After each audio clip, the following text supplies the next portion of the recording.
Hi, welcome to the Gamesplainer. I'm Jeff the Gamesplainer, and today I'm gamesplaining Terraforming Mars. In the first video we learned how to place the tiles and all about the space at the top and these tracks, and we learned about these boards. What I didn't go into, there's three things left for us to deal with. First up, in the action phase, one of your choices is to use a standard project. So the first thing you can do on standard project is, if you've got too many cards in your hand, you can sell them back. You've bought them for 3 space bucks each, you're going to sell them back at 1 space buck each. And you can do as many as you wish in one hit on those. The next one down, you can spend 11 space bucks to move your production of power up 1 spot. You can spend 14 space bucks to move the temperature of the planet up 1 spot, and when you do that, you will once again gain a spot on the TR track. You can spend 23 space bucks to place a green tile. When you place it, notice I placed it on the bonus spot, so I'll take an extra resource in the plants, put your thing on there. This is all stuff that we've been through in the first video, so just remember to do all of those actions whenever you place a green tile. And the other one is you can spend 25 space bucks to place a city. When you place a city this way, you also move your production of money up 1. So 1 more city, and let's just throw that in there, for example, and claim it as blues. That's what those actions are. Then we've got the milestones. Now the milestones, you're only going to be able to claim 3 of them. It costs you 8 space bucks to claim 1 of them, but if you look at it, there's 5 different options. If you can get your token up to 35 on the TR track, you can pay to claim this milestone. So pay your 8 space bucks and place one of your things on there. That'll give you 5 points at the end of the game. If you have 3 cities built anywhere on the game board, so that could even be out there at the at Gamesplaned. If you have 3 cities built, you can claim the mayor milestone. If you have 3 gardens, then you can pay to claim the gardener one. If you have 8 cards with this icon, that's the building icon, that have been played, so when you play them, just place them down next to you in their 3 different types. So if you get 8 of those builder tags on the cards over here, then you can claim the builder milestone. And the other one is the planner milestone. The planner milestone relies on the number of these cards that you have in your hand. If you have 16, I'm not going to count them out, you know what 16 is, in your hand at any point, you can pay to claim that milestone as well. And as I say, when you claim the milestone, throw your token on it. Once there are 3 in the milestones, no one else is going to be able to claim any of the other 2 milestones. And each milestone can only be claimed the once. The other area of the board is this bottom area, the awards. This is endgame bonuses.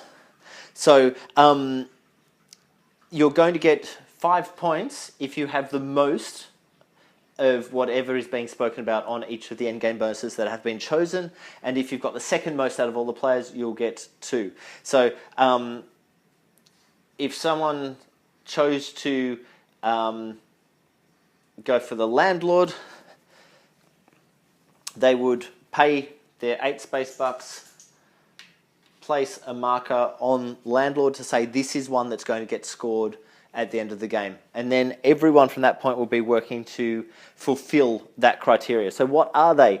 The landlord is about owning the most tiles in play. So at the moment, blue has 6 tiles in play. And green and yellow hasn't done anything yet. The banker, which is the second one across here, is about the amount of money you have the ability to make. So not how much is here, but where your production track is up to on the money slot. So at the moment, the blue player is on 2 and the yellow player is on 1. The next one across is the scientist. That is about having the most science tags. Tags are these ones. So whoever has the most of those tags in their played card area at the end of the game will get the bonus points if the scientist has been selected as an endgame bonus. Then you've got the thermalist, and that one is about whoever has the most tokens in this box. So actual resources in the resource box at the end of the game will win the thermalist. And same goes for the miner. That's whoever has the most tokens in both of these two boxes combined. So the steel and titanium combined will win that. And obviously whoever has second most will get 2, unless it's a 2-player game, in which case only the 5 points goes.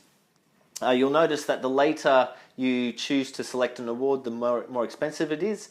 So if you have a plan, it's worthwhile getting in early, so you only pay 8 space bucks to be able to gain those points if you're pretty sure you're going to be able to fulfill one of the criteria. The only other thing that I haven't dealt with is the corporations. For your first game, you'll be dealing with these cards. These are the basic corporations. These guys are all the same. They're black and white on the back, so you know the difference from the coloured ones. And what this means is you're going to start the game with 42 space bucks and 10 of these cards in your hand, and that's it, and you can just start the game. If you've got players who have played before, it says to use these ones for those players, and the new players to use these for their first game. These other corporations all have some different things on them. So I'll just show you one, for example. For starters, you start with this much money on your board. You'll be dealt 10 cards just like the other players, but you'll then have to spend 3 space bucks to purchase each extra card that you want to keep in your hand. And the action on this particular card is if your terraforming rating or TR tracker is raised in this turn, you can spend 3 more space bucks to push it up another spot, one more step. So every one of those has some slightly different rules. That's the bit you need to worry about. This is just fluff text, don't worry too much about that. It's pretty cool to know, but unnecessary to the game. And you'll be able to just read what they're saying and go along with that. So that will actually dictate how you play the game or which way you go. So if I was this corporation, I'd be working pretty hard to raise these markers so I could be moving up the TR track and get double bonuses out of that every time. I think that's it for Terraforming Mars. I hope this has helped you get Terraforming Mars to the table. If you have any comments or suggestions, please write them below. Subscribe to my videos to keep up to date with the games I'm gamesplaining. If you have any games that you wish to be gamesplained, please shoot me an email at thegamesplainer@gmail.com.